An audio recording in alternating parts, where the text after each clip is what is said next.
10 años. Que usted haya gobernado 10 años. Bueno, pero también por el Banco Central emitió y aumentó el gasto público y después termina siendo una explosión, ¿no? En vez de emitir, como no podía emitir, se endeudó. Se endeudó, claro. Y el otro pecado, porque él mismo cavó su propia fosa por querer reelegirse por esos 2 años, porque él podía gobernar desde el 89-90 hasta el 96. Si hubiera elegido un delfín, que el famado dirigente, como dijo hace poco Roberto Coan, que él le aconsejó no hacer el Pacto de Olivos. Y otro que es un héroe nacional que tendríamos que convocarlo alguna vez es Adolfo Vázquez, que yo le escuché. Radical. No, Adolfo Vázquez, el que fue de la Corte Suprema, al que lo echaron por ser amigo de Menem. Era amigo de Menem, pero no de todas las ideas de Menem. Tiene una claridad respecto a los graves errores de la Constitución del 94, el tercer senador, el jefe de gabinete, la autonomía de la capital federal, el Consejo de la Magistratura, todos esos disparates. El blanqueo, y yo le agregué, se olvidó una. ¿Sabes cuál es? La que le recordé, eso como el tema fiscal, ¿no? Y la coparticipación federal, pero me abraza como si hubiera... era la primera vez que nos veíamos y estábamos en un acuerdo.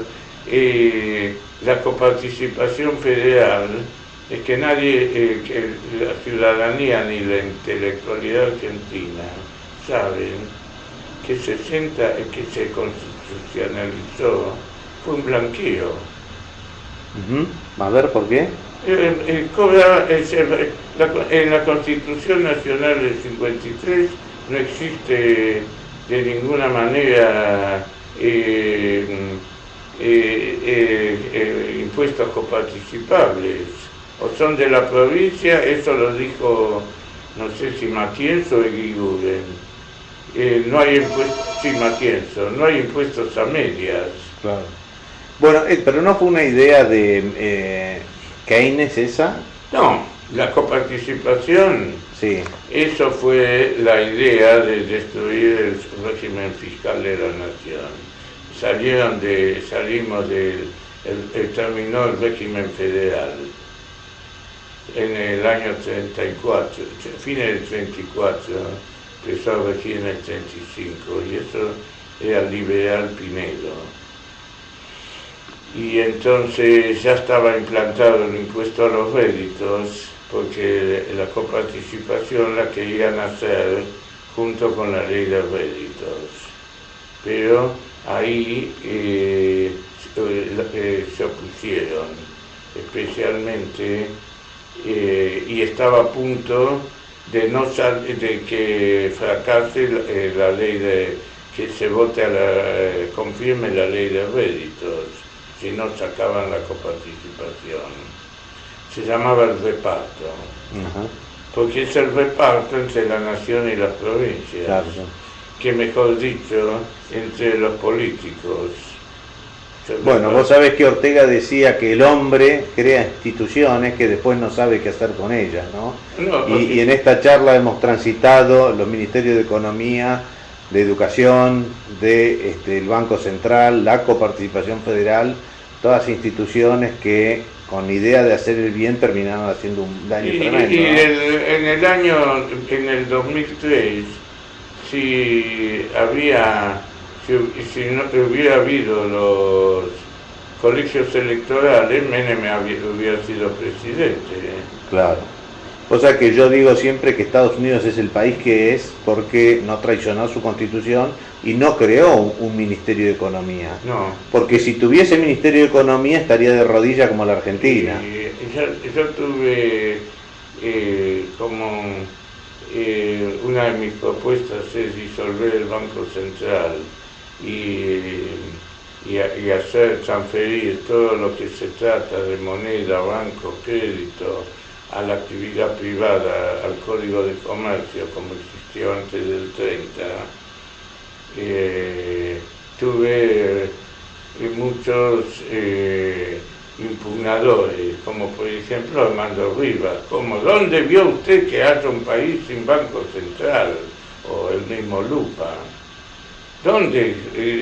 Fíjese, en Estados Unidos la Reserva Federal fue exitoso, porque acá todo, una mentira total. Bueno, pero la Reserva Federal fue exitosa, ¿o no? No, y gracias a la Reserva Federal y al Income Tax, Estados Unidos se convirtió en un imperio, no dejó de tener guerra desde el año, en el 13 implantaron la Reserva Federal y el Income Tax en Estados Unidos, en el 17 ya violaron los principios de los padres fundadores que se metieron en la guerra europea. Mandaron tropas a Europa en defensa de los aliados contra Alemania, que en esa época no eran nazis. Vos sabés que a mí me llamó mucho la atención de Hayek, ¿no? En una cita que él dice que por su incomprensión del derecho, los economistas no solo son un estorbo, sino que un verdadero peligro manifiesto. ¿Qué me decís de esta expresión de Hayek? Tienes razón. Por ejemplo, el keynesianismo, del que nuestros propios amigos Armando Rivas y López Murphy se declaran keynesianos y liberales. Es una contradicción eso. Y da la casualidad que lo aplicó el presidente Roosevelt y el plan de Keynes era el plan del fascismo. Y el fascismo, en cierto modo, era, es decir, ¿qué era el fascismo en definitiva? Mantener, y cuál es la división de derecha e izquierda dentro de la... Porque la división de las políticas intervencionistas. Claro, el fascismo se diferencia del bolcheviquismo. Nació en la época de 1922, cuando Lenin se dio cuenta que el comunismo o el bolcheviquismo llevaba al hambre, la miseria, claro, y la muerte por desnutrición lisa y llana. Claro. Entonces implantó la nueva política económica, que consistía en darle la propiedad nominal a los campesinos para que produzcan y a los dueños de las fábricas darles la propiedad nominal, pero todo bajo el control estatal. Bueno. De manera que si había una hambruna o un aumento de precios, tenía chivos emisarios. Claro. A quienes castigaron. Bueno, muy parecido a lo que pasa hoy en la Argentina con este Moreno, digamos. Claro. Él es el dueño de todo. Él es el dueño, los empresarios teóricamente son los dueños. Sí, teóricamente. Teóricamente. En definitiva son empleados de él. Empleados de él, y si se portan mal les grita y no los mete preso porque no está bien visto.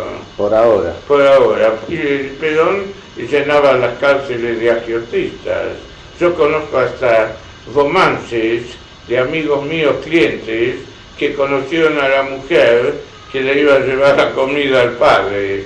Claro. Y ellos eran jóvenes y ahí nacían los, romances y en Devoto. casi se podía hacer una novela. Una especie de síndrome de Estocolmo con los hijos, digamos.